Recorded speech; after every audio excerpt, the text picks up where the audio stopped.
Shalom saudara yang dikasihi oleh Tuhan, jumpa kembali dengan saya Agustono Asin di program Saya Mau Ikut Yesus.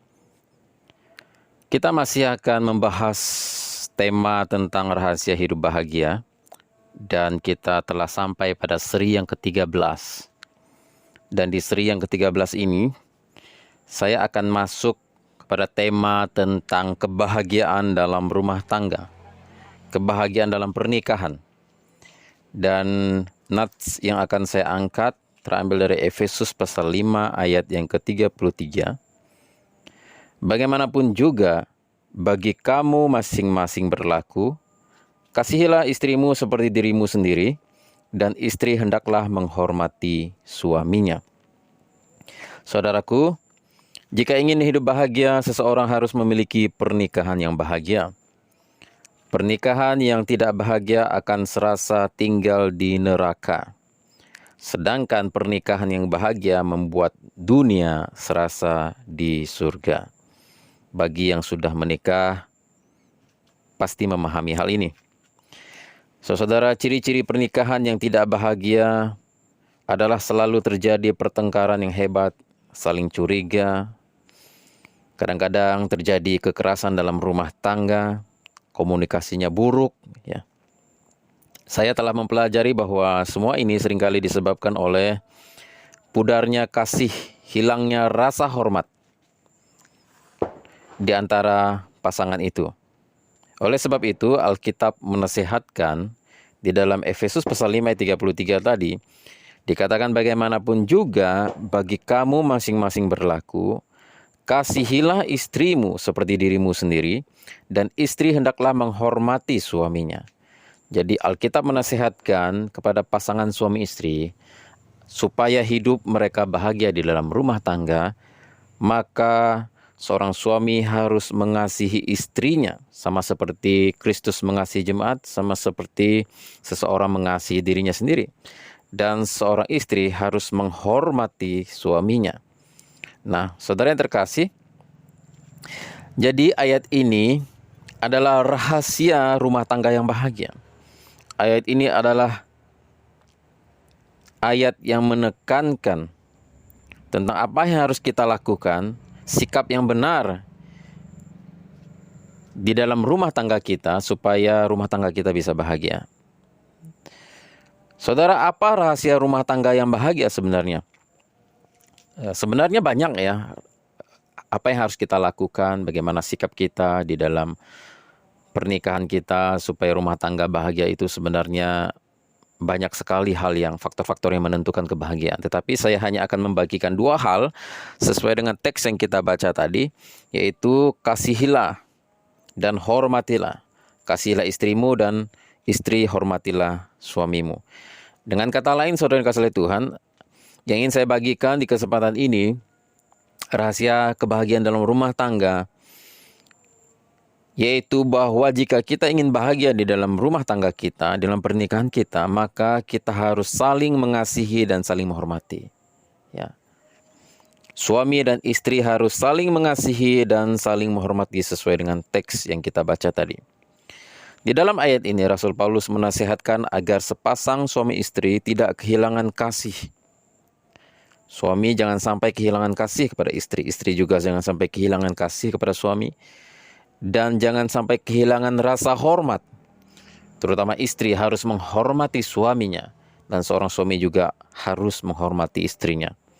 Inilah rahasia rumah tangga, rahasia pernikahan yang berhasil dan pernikahan yang bahagia. Saudara yang terkasih, rahasia rumah tangga yang bahagia adalah bisa mempertahankan kasih, ya, rasa menghargai, rasa hormat, rasa segan yang tidak pudar. Banyak terjadi perceraian karena suami istri sudah kehilangan rasa hormat dan kasih kepada pasangannya. Ya. Kasih sudah pudar, rasa hormat, rasa segan, sifat menghargai sudah pudar, maka sebuah rumah tangga ada dalam bahaya. Ibarat perahu itu sudah akan segera karam. Bila sejak awal pernikahan tetap menjaga kasih tidak pudar, dan menjaga rasa hormat pada pasangan, maka keretakan dalam rumah tangga dapat dicegah. So, saudara, hal apa yang biasanya membuat satu rumah tangga menjadi retak dan akhirnya terjadi perceraian? Yaitu pudarnya kasih dan hilangnya rasa hormat. Ya, inilah yang dinasihatkan oleh Alkitab kepada kita, kepada pasangan suami istri. Jangan sampai kasih kita itu pudar, dan juga rasa hormat kita kepada pasangan kita itu hilang. Ya, yang pertama saya ingin bahas tentang pudarnya kasih. Biasanya ini yang menyebabkan keretakan dalam rumah tangga. Alkitab tadi menjelaskan bahwa seorang suami harus mengasihi istrinya, sama seperti Kristus mengasihi jemaat, sama seperti dia mengasihi dirinya sendiri. Nah, saya percaya ini juga berlaku bagi istri kepada suami. Istri juga harus mengasihi suami. Ya. Nah, saudara terkasih, di dalam membina rumah tangga, jangan sampai kasih kita itu menjadi pudar. Sebab saya melihat bahwa keadaan sebelum menikah dan sesudah menikah seringkali itu berbeda. Keadaan waktu pacaran biasanya lebih indah. Kasihnya selalu berada di atas puncak gunung, bahkan menembus ruang angkasa. Pada waktu pacaran kasihnya selalu membara-bara, selalu menggebu-gebu. Sampai ada pepatah mengatakan, lautan kan kuseberangi, gunung kan kudaki, demi cintaku padamu. Tapi setelah menikah apa yang terjadi? Pret. Ya, suruh dijemput. Pak, jemput pak. Mama udah selesai acara nih. Kebetulan dia lagi ngobrol sama teman-temannya. Aku lagi sibuk nih. Gak bisa tinggalkan, ya kan? Akhirnya istrinya terpaksa jalan kaki pulang. Nah, ini kalau sudah menikah. Waktu kalau belum menikah, wah, jemput bang. Di mana? Di mana? Cepat. Nah, ya kan? Itu beda sekarang kalau sudah menikah dengan belum. Nah, kebanyakan seperti itu. Kenapa terjadi seperti itu? Karena kasih sudah pudar. Dan saya melihat ketika kasih sudah pudar, ya, maka tidak ada rasa rindu lagi kalau misalnya terpisah jarak, mungkin suami pergi kerja keluar kota, istri di rumah selama berminggu-minggu mungkin. Kadang-kadang rasa rindu itu sudah kurang. Ya. Dan beda sekali dengan waktu masih pacaran.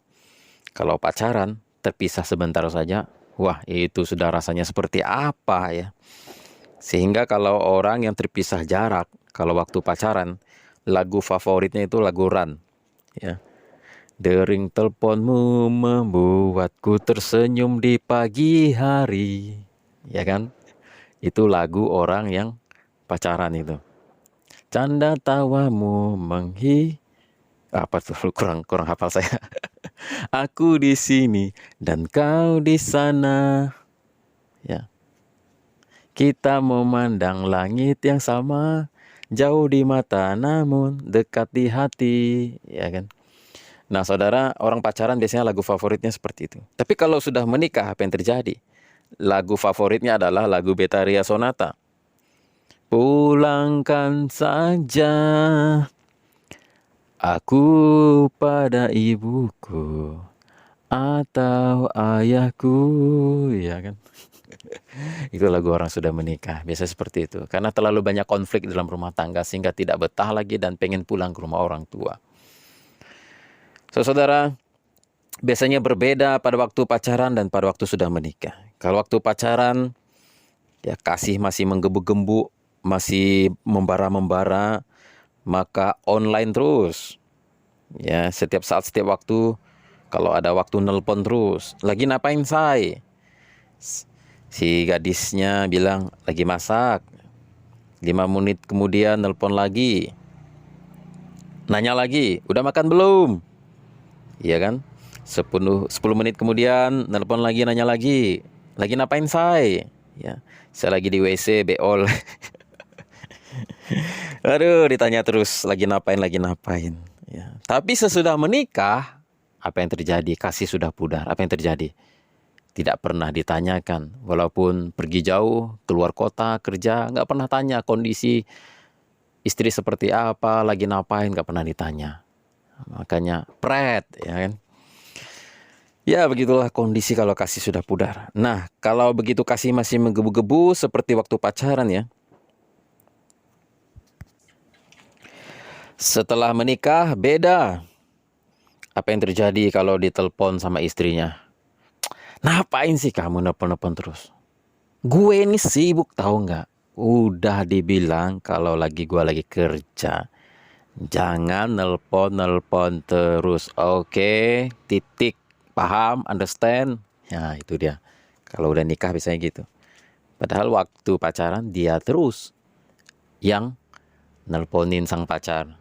Nanya kabar, nanya lagi udah makan belum, lagi ngapain dan sebagainya. Tapi begitu udah nikah, kasih sudah pudar, maka ketika ditelepon malah merasa terganggu. Itu. Nah, saya melihat bahwa orang yang kasihnya sudah pudar, ya itu perhatiannya juga berbeda.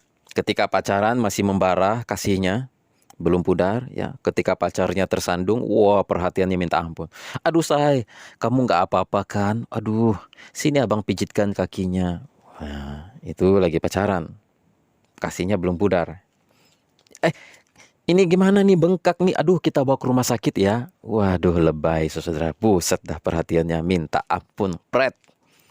Setelah menikah, ketika istrinya jatuh dan tersandung, apa yang terjadi? Mampus lo, mata lu di mana? Di dengkul, kan? Mata jangan taruh di dengkul dong. Nah itu kalau udah nikah, kasih udah pudar seperti itu saudara. Maka saudara dikasihi Tuhan, kalau kasih seseorang belum pudar pada pasangannya, saya percaya bahwa perhatiannya akan luar biasa, ya. Kemudian saling merindukan, ya. Kalau kasih masih belum pudar, maka pengorbanannya juga luar biasa. Saudara-saudara,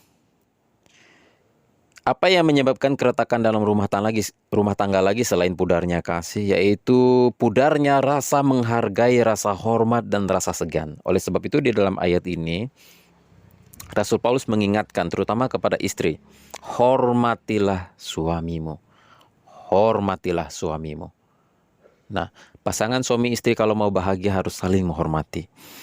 Jangan sampai rasa hormat, rasa segan itu pudar, itu hilang, itu bahaya saudara. Nah ini seringkali tidak disadari oleh orang-orang Kristen, terutama di alam bawah sadarnya. Mereka merasa udah menikah, udah laku ya. Bagaimanapun dia udah suami saya, bagaimanapun dia juga udah istri saya, setiap hari bertemu sudah biasa. Jadi akhirnya rasa segan, rasa hormat sudah tidak ada. Waktu pacaran, misal contoh waktu pacaran, bila giliran sang pacar yang ngomong, omongannya didengarkan dengan baik sampai selesai, ya kan? Tidak langsung dijawab dengan ketus. Nah sekarang sesudah menikah, apa yang terjadi? Ketika suaminya menyampaikan sesuatu, minta pendapat dari sang istri, malah dijawabnya bagaimana, saudara? Walah tai kucing lu katanya. Walah omong kosong lu. Oh, omong lu doang yang gede. Itu jawabannya ketus. Jangan sok jadi superhero lu. Misalnya kalau suaminya pengen nolong orang, misalnya. Jawabannya kayak gitu. Nah ini rasa hormat sudah tidak ada. Giliran sama orang lain baik lu, giliran sama istri pelitnya minta ampun lu. Pret. Gitu dia, gituin suaminya. Nah saudara, ini sudah kehilangan rasa hormat dan ini berbahaya. Suami bisa memendam perasaan luka. Ya, hatinya terluka dan ini berbahaya di dalam sebuah rumah tangga. Oleh sebab itu Alkitab menasihatkan jangan sampai kita kehilangan rasa hormat kepada pasangan kita. Waktu pacaran tidak berani kentut di depan pacar, sembunyi-sembunyi. Kalau mau kentut, mau buang angin, keluar dulu. Tapi begitu udah nikah, karena merasa udah biasa kan, kentut aja di depan dia walaupun dia lagi makan atau dia lagi sibuk kerja. Itu kan mengganggu saudara. Karena rasa hormat sudah hilang, sudah pudar.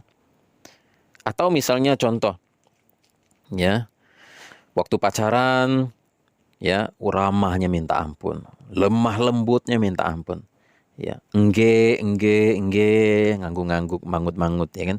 Tapi sudah nikah, begitu suaminya nongkrong sama teman-temannya, langsung nelpon, pulang lu, cepat. Enak aja lu nongkrong-nongkrong di situ, sedangkan gue di sini mau mampus setengah mati jagain anak-anak. Enak aja lu, pulang. Ya kan? Digituin suaminya.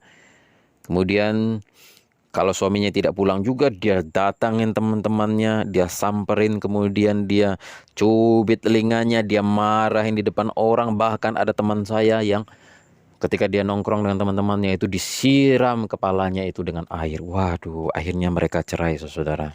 Karena suami ini merasa tidak dihargai lagi oleh sang istri. Nah, ini berbahaya. Semuanya ini membuat seorang suami jadi sangat malu, tidak nyaman, dan akibatnya respeknya pada istri jadi makin kurang. Ketika saudara kurang menghormati suamimu, maka suamimu juga akan menjadi tidak hormat sama engkau. Maka seringkali terjadi kekerasan dalam rumah tangga. Itu awal mulanya dari istri yang tidak hormat sama suami. Nah, terkadang suami yang sudah habis kesabaran merespon dengan kata-kata kasar dan pukulan karena dia malu digitukan. Ya. Oleh sebab itu, istri, walaupun setiap hari engkau ketemu suamimu, walaupun sudah merasa biasa ya, tapi jangan sampai kehilangan rasa hormat ya. Saya percaya dulu sewaktu pacaran hal-hal ini tidak akan pernah terjadi ya. Sewaktu pacaran keduanya sama-sama takut tertolak biasanya. Kalau seorang perempuan dari pacaran sudah bersikap kasar dengan pacarnya, saya percaya lelaki itu pikir-pikir 1000 kali untuk jadikan wanita ini istrinya. Maka supaya bisa jadian, bisa sampai ke pernikahan, perempuan ini menyembunyikan sifat-sifat jeleknya. Demikian juga laki-laki juga seperti itu. Waktu pacaran itu semuanya disembunyikan yang jelek-jelek. Yang bagus-bagus aja yang dikeluarin. Nah, begitu sudah menikah, karena sudah terikat janji, nggak bisa kemana-mana lagi, ya bagaimanapun sudah terikat janji, dan akhirnya semua keburukan itu dikeluarkan, dan rasa hormat itu tidak ada kepada pasangannya. Ini berbahaya. Maka Rasul Paulus menasihatkan untuk kita yang berumah tangga supaya bahagia, kita harus tetap punya kasih yang membara, dan kita harus punya rasa hormat yang dipertahankan kepada pasangan kita. Saudara-saudara yang kasih oleh Tuhan, sewaktu pacaran kedua-duanya sama-sama takut tertolak, maka rasa hormat dan segan masih tetap ada dan terjaga baik. Tetapi ketika sudah menikah, segalanya berubah karena tiap hari bertemu. Lagian sudah terikat janji nikah. Pudarnya rasa hormat akan menyebabkan rusaknya komunikasi. Ya, ketika rasa hormat kepada pasangan sudah tidak ada, maka komunikasi jadi buruk. Main bentak-bentak, ngegas-ngegas terus. Nah, ini bahaya ini. Ini bakal karam rumah tangganya. Bahkan dia merasa waktu dia pacaran dulu ya, waktu pacaran sebenarnya seseorang itu merasa bahwa di dunia ini tidak ada orang lain yang lebih memahami dia selain kekasihnya. Itu waktu pacaran. Tapi ketika sudah menikah, justru yang paling sulit untuk diajak bicara adalah pasangannya sendiri. Ya, waktu pacaran komunikasi lancar. Pengen ngobrol berduaan terus, karena mendengar suara yang lembut, selalu bercanda, selalu tertawa, selalu pengen berduaan terus. Karena komunikasinya enak. Nah, begitu sudah menikah, rasa hormat, rasa segan sudah tidak ada. Maka justru memperburuk komunikasi. Ya, karena rasa segan sudah tidak ada. Karena sudah merasa biasa. Nah, ini bahaya, saudara. Saudara, apa yang terjadi misalnya? Kalau di rumah ia berjumpa dengan nenek sihir yang galak. Istri maksudnya, yang galak. Tapi di luar ia berjumpa dengan sekretarisnya yang cantik. Sekretarisnya yang ramah, yang masih segan sama dia, yang masih hormat sama dia. Yang manis, yang menawan, yang hormat, yang tampilannya juga jauh lebih oke dari istrinya. Lebih muda lagi. Ya, pandai bercanda lagi. Positif lagi. Perhatian lagi sama dia, ceria, bahkan sangat memahami dirinya. Apa yang terjadi, saudara, kalau suamimu bertemu dengan sekretaris yang seperti ini? Di rumah dia ketemu nenek sihir yang galak. Di luar, di tempat kantornya bekerja, dia bertemu dengan seorang gadis yang luar biasa baik, positif, ramah, manis, cantik, bisa memahami dirinya, tampilannya oke, masih wangi, masih penampilannya oke, masih muda. Apa yang terjadi? Gawat kamu. kamu gawat. Gawat kamu kawan. Ujung-ujungnya bisa terjadi perselingkuhan. Walau perselingkuhan ini tidak bisa dibenarkan, walaupun istri kita cerewet, istri kita jahat, tidak hormat sama kita, tidak dibenarkan untuk selingkuh. Tapi saya rasa, saya melihat ini, pengamatan saya, bahwa banyak laki-laki yang pada akhirnya menyeleweng dan selingkuh karena mereka merasa tidak dihargai lagi oleh istri mereka. Nah, ini masukan buat ibu-ibu ya. Oleh sebab itu, jangan sampai pudar kasih kita. Jangan sampai rasa hormat itu hilang kepada pasangan kita, jika rumah tangga kita ingin bahagia dan langgeng. Mengapa kasih, rasa menghargai, rasa hormat, rasa segan menjadi pudar dan komunikasi menjadi buruk setelah sekian lama menikah? Yang saya pelajari, saudara, yang pertama adalah karena perubahan fisik. Dulu misalnya waktu belum menikah, waktu pacaran, ya, si istri itu waktu dia masih gadis langsing, kulitnya putih, mulus, terawat, wangi, rambutnya panjang, terurai, dicatok, direbonding, dikeriting ujung-ujungnya. Wah, terlihat keren ya. Pilihan baju dan celananya juga oke punya. Tapi sekarang setelah menikah, melahirkan 2-3 anak, apa yang terjadi? Badannya jadi gembrot, seperti drum ya. Dulu dia suka dandan, sekarang dulu suka dandan wangi ya, sekarang bau pete, bau jengkol, saudara, bau matahari hangus ya kan? Karena kerja di ladang. Dulu giginya putih, sekarang kuning, hitam, bahkan ompong. Sekarang juga sudah menua, keriput, pipinya tidak padat, rambutnya rontok, sudah jarang-jarang. Wah, nggak menarik lagi. Nah, perubahan fisik ini menyebabkan pasangannya menjadi sangat tidak menarik lagi. Suaminya melihat istrinya fisik, istrinya berubah dan waduh, nggak menarik lagi. Kalau dulu sih keren waktu menikah, tapi sekarang sudah menikah, waduh, nggak menarik lagi. Nah, ini menyebabkan pudarnya kasih dan menyebabkan akhirnya rasa hormat itu hilang. Bisa juga karena perubahan fisik. Misalnya kalau dia ketemu teman yang lamanya bilang gini, ini istri lo ya? Bukan istri gua ini, bukan. Ini pembantu gue. Ya, karena dia malu. Ya, istrinya ini sudah berubah fisiknya, udah kayak pembantu. Dan perubahan fisik ini menyebabkan pudarnya kasih, sehingga akhirnya terjadilah perselingkuhan.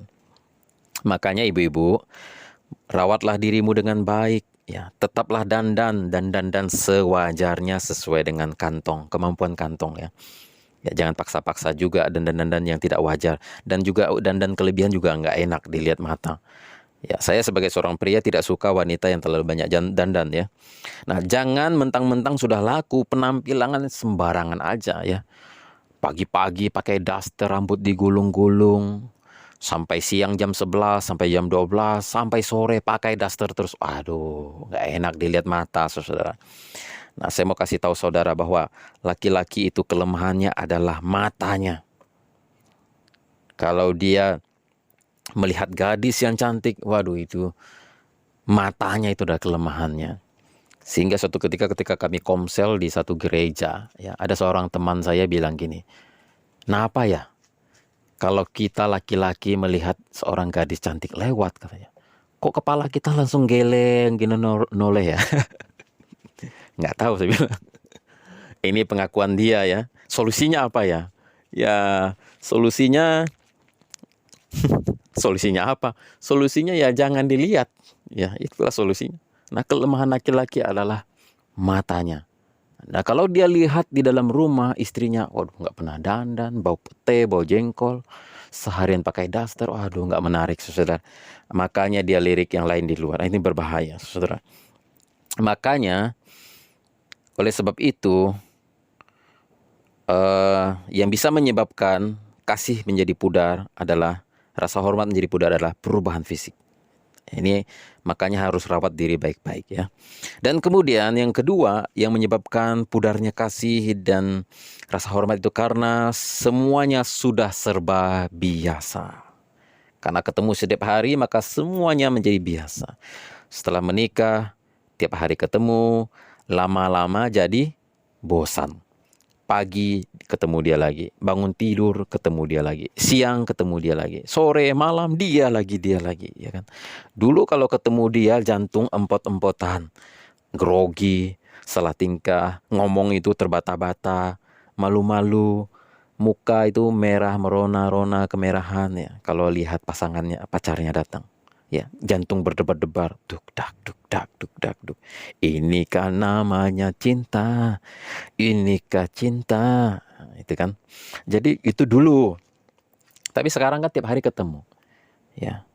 Sekarang setelah menikah senyumnya itu dari bibirnya yang tipis dan menarik itu dulu terlihat sangat manis dan sangat indah. Tapi sekarang kalau sudah menikah tiap hari juga lihat biasa aja. Bahkan senyumnya jadi serem kayak nenek lampir. Ya kan? Dulu bikin bergetar ketika melihatnya. Sekarang ketika melihatnya jadi bergetar dan jadi meriang, saudara, karena menyeramkan. Apalagi istrinya galak. Walau menikah dengan supermodel sekalipun atau Miss Universe sekalipun, Putri Indonesia sekalipun yang begitu cantik, tetap akan bosan kalau ketemu tiap hari. Pasti lama-lama jadi bosan.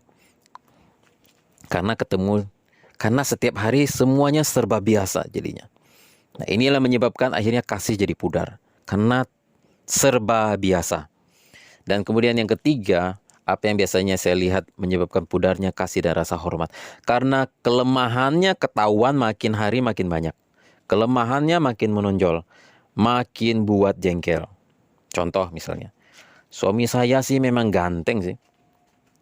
Tapi kagak pandai cari duit. Kagak ada gunanya ganteng itu. Makan tuh ganteng. Bahkan orangnya pemalas. Menang gaya doang. Menang tampilan doang. Nyesel gue menikah sama dia. Gitu. Ya kan? Dulu kelihatan ganteng, keren. Tapi ternyata begitu sudah nikah. Ternyata gak pandai cari duit. Pemalas. Menang gaya doang. Nah, nyesal dia. Nah, istri saya memang cantik tapi ngomongnya kasar. Waktu pacaran, waduh lemah lembutnya minta ampun.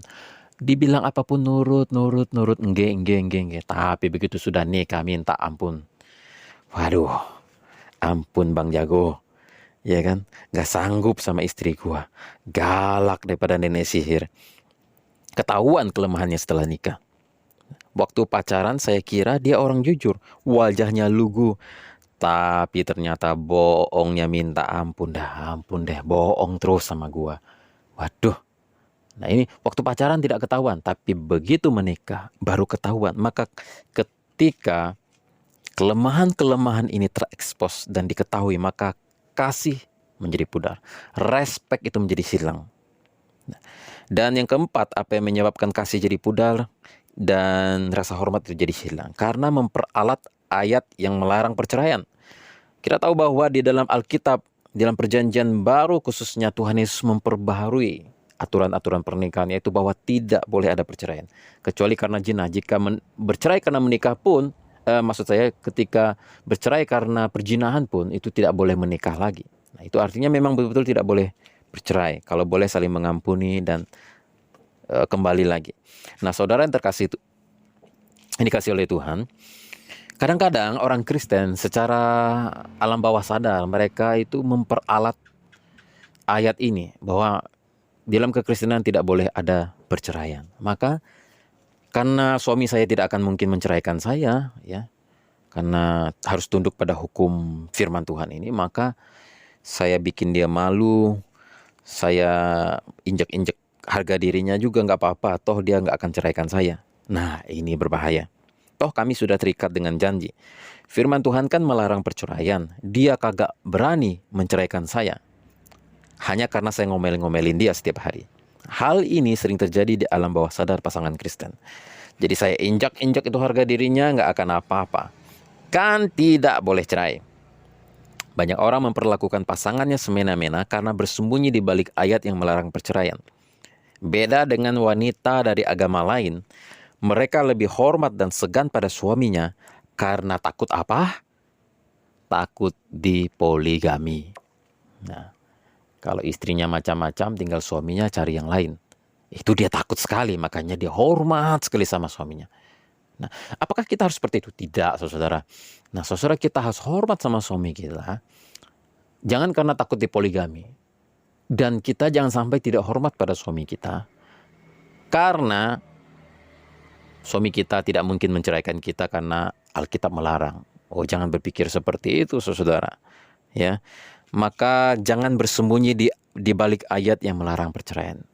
Ayat ini sangat baik, sangat bagus melarang perceraian. Sampai gara-gara kita merasa, oh dia toh nggak akan ceraikan saya, oh aman, diomel-omelin aman. Oh, jangan berpikir seperti itu, saudara, karena ada batas kesabaran seorang manusia. Ya, nah, contoh-contoh misalnya wanita Kristen dengan yang bukan Kristen. Suaminya pulang ke kantor, lapar mah, masakin mie instan dong. Lu kagak lihat gue lagi sibuk, kata istrinya. Masak sendiri sono. Tuhan kan udah ciptakan tangan dan kaki buat lu. Ini wanita Kristen. Ya, merasa karena ya digituin juga nggak akan diceraikan, ya kan, dan nggak akan lirik yang lain.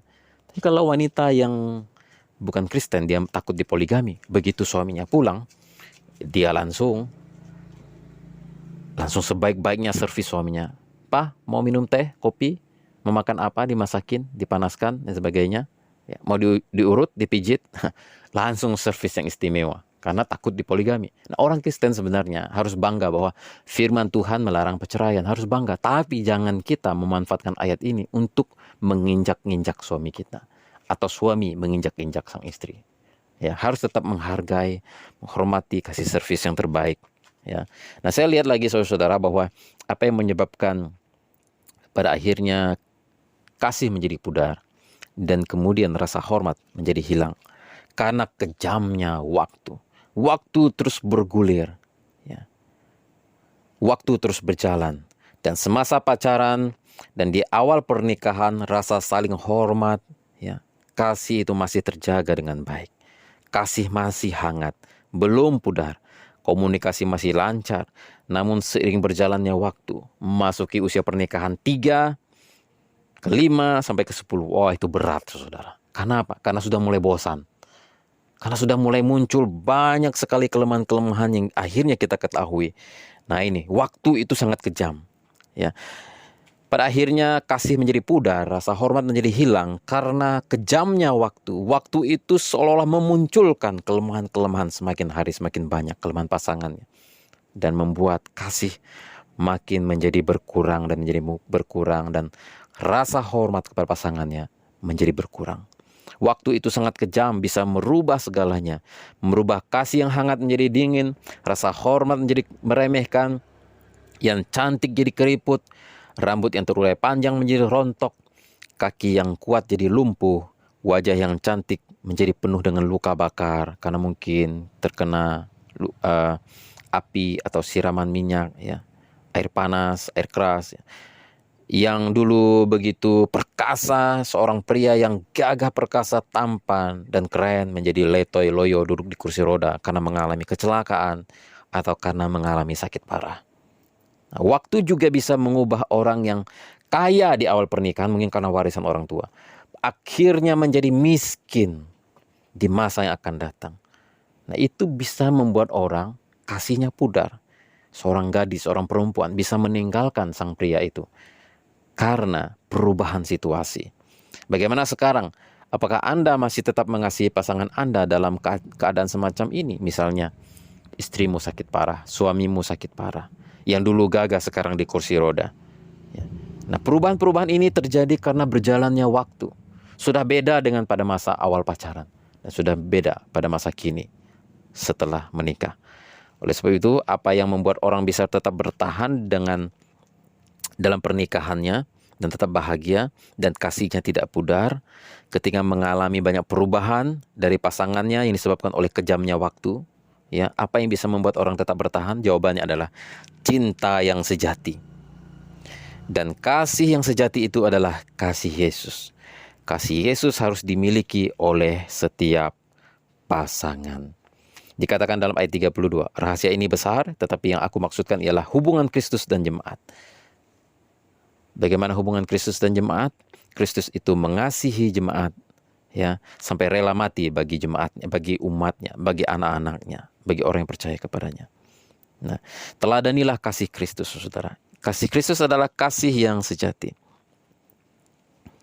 Kasih Kristus adalah kasih yang kekal, kasih yang tidak pudar, kasih yang menutupi banyak sekali pelanggaran. Dan kasih ini harus kita miliki di dalam hubungan rumah tangga kita. Tugas paling berat dalam menjaga keutuhan rumah tangga adalah mempertahankan kasih tidak pudar, tetap menghargai pasangan, mempertahankan rasa hormat, keseganan. Dan idealnya setiap hubungan pernikahan harus seperti pacaran setiap hari. Kesimpulan dan penerapannya bagi kita, yang pertama, supaya rumah tangga kita kasihnya selalu hangat, dan supaya ada tetap terjaga rasa hormat dan rasa segan di antara pasangan. Ya, kesimpulannya adalah kita harus meneladani dan memiliki kasih Yesus. Kasih Yesus adalah kasih yang dapat menerima kekurangan kita. Kasih Yesus adalah kasih yang agape, kasih yang sejati, kasih yang abadi. Contoh misalnya dalam Roma pasal 5 ayat 8 mengatakan, akan tetapi Allah menunjukkan kasih-Nya kepada kita oleh karena Kristus telah mati untuk kita ketika kita masih berdosa. Yesus mati bagi kita ketika kita belum benar, kita masih orang berdosa yang punya banyak kelemahan. Kristus mau mati bagi dosa-dosa kita. Nah, ini artinya saudara, kasih Kristus adalah kasih yang bisa menerima kekurangan kita. Demikian juga kalau kita mengasihi pasangan kita, kita harus bisa mengasihi dia lengkap dengan kekurangan-kekurangannya. Bukan hanya kelebihan-kelebihan saja. Lengkap dengan kekurangannya. Demikian juga Kristus mengasihi kita. Bukan hanya karena kelebihan-kelebihan kita, tapi lengkap dengan kekurangan-kekurangan kita. Nah, kasih inilah yang harus kita miliki agar kasih kita kepada pasangan kita tidak pudar. Roma pasal 5 ayat 5 mengatakan demikian. Dan pengharapan tidak mengecewakan, karena kasih Allah telah dicurahkan di dalam hati kita oleh Roh Kudus yang telah dikaruniakan kepada kita. Dan kabar gembiranya adalah, ayat ini mengatakan bahwa kasih Allah telah dicurahkan di dalam hati kita ketika kita percaya kepada Yesus oleh pekerjaan Roh Kudus. Nah, saudara yang menikah di dalam Tuhan, yang menyerahkan hidup pernikahannya kepada Kristus, dan sungguh-sungguh percaya kepada Yesus dan mau membiarkan Kristus menjadi nahkoda di dalam bahtera rumah tanggamu, maka Tuhan akan mencurahkan kasih-Nya sehingga engkau bisa mengasihi pasanganmu dalam segala keadaan, dalam segala kelemahan. Kasih itu dicurahkan dan diberikan di dalam hati kita sehingga kita kasih-Nya tidak pudar. Nah, inilah kasih Kristus. Dalam 1 Petrus pasal 4 ayat 8 mengatakan, tetapi yang terutama kasihilah sungguh-sungguh seorang akan yang lain, sebab kasih menutupi banyak sekali dosa. Kasih itu menutupi banyak sekali dosa. Nah, ketika kita melihat bahwa pasangan kita punya banyak kelemahan, mungkin dia agak lamban, mungkin dia malas, mungkin dia terlalu cerewet, mungkin dia kurang jujur. Semua kelemahan ini ya bisa ditutupi jika kita punya kasih. Ya, rumah tangga kita akan baik-baik saja. Biar ada 1 juta kelemahan yang kamu temukan dari pasanganmu, kamu akan tetap bisa mengasihi pasanganmu jika ada kasih Kristus dalam hatimu. Biar ada 1 juta kelemahan yang ditemukan dari pasanganmu, kamu dan rumah tanggamu akan tetap baik-baik saja selama masih ada kasih. Ya, selama masih ada kasih, biarpun 1 juta kelemahan kamu temukan dari pasanganmu, semuanya akan baik-baik saja. Meski ekonomi sulit dan keuangan morat-marit, asal masih ada cinta, semuanya akan baik-baik saja. Walaupun ekonomi berada di puncak, duit banyak, kaya dan melimpah-limpah, tapi kalau sudah tidak ada cinta, ujung-ujungnya pasti akan bercerai. Walau Anda menikah dengan supermodel sekalipun atau Miss Universe sekalipun, ketika Anda tidak memiliki kasih lagi atau kasih sudah pudar, maka Anda akan bosan dan mungkin akan bercerai. Walaupun menikah dengan gadis desa yang tidak cantik, bahkan seiring waktu dia telah menua, keriput, badannya seperti drum, giginya ompong, rambutnya udah jarang, tapi kalau masih ada kasih dan kasih itu tidak pudar, maka saudara yang kasih Tuhan, pernikahanmu akan bertahan dan akan bahagia. Dan rumah tanggamu akan baik-baik saja. Kamu bisa tetap bertahan walau suamimu jatuh sakit dan lumpuh, ya, jika kamu masih ada kasih. Kamu tidak akan pergi meninggalkan suamimu meskipun ia jatuh miskin, bila kamu masih ada cinta. Oleh sebab itu, jangan sampai kasih itu pudar, rasa hormat kepada pasangan kita itu hilang. Dan yang kedua, penerapannya bagi kita. Belajar terus untuk menghormati, menghargai, dan menyegani pasangan kita. Saya hanya mengingatkan kepada kita melalui ayat ini, bahwa jangan sampai kita kehilangan rasa hormat dan kasih kepada pasangan kita.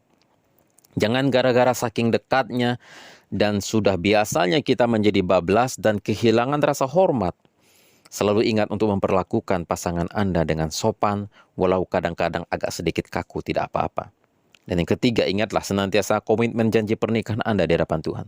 Bila kasih sudah mulai pudar karena perubahan fisik, karena keadaan, karena menemukan banyak kelemahan dari pasangan kita, setidaknya bertahanlah karena komitmen. Komitmen itu yang akan mempertahankan, ya. Dan janji setia kepada pernikahan itu harus dipertahankan. Dan keempat, ingatkanlah masa-masa pacaran dan berusahalah membuat suasana seperti pacaran. Ya, mungkin Anda bisa mengadakan makan malam bersama hanya berdua ketika ada hari libur atau ketika ulang tahun pernikahan. Ya, jadi mungkin bisa pergi rekreasi, jalan-jalan berdua, ya, supaya suasananya masih seperti pacaran gitu. Kira-kira seperti itu. Dan kemudian selalu introspeksi diri kalau kita sudah mulai kurang hormat sama suami, atau suami sudah kurang hormat sama istri, atau sudah kurang perhatian sama istri. Introspeksi diri dan kita perbaiki. Ya. Dan kemudian penerapannya bagi kita adalah ingat bahwa perceraian, jangan sampai ada kata perceraian, karena perceraian memiliki dampak yang sangat buruk. Perceraian itu sebenarnya sama seperti mengamputasi salah satu bagian tubuh kita. Jadi kita sangat kerugian ketika terjadi perceraian. Apalagi anak-anak kita. Mereka akan terlantar, mereka menjadi orang yang kurang percaya diri. Mereka bahkan banyak anak-anak yang korban perceraian. Mereka menjadi nakal, narkoba, hidup mereka rusak. Ya.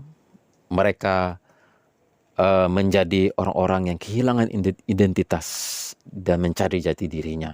Nah, saudara, oleh sebab itu, mari saudara, Alkitab menasihatkan kita di kesempatan ini supaya rumah tangga kita bahagia. Apa yang harus kita lakukan?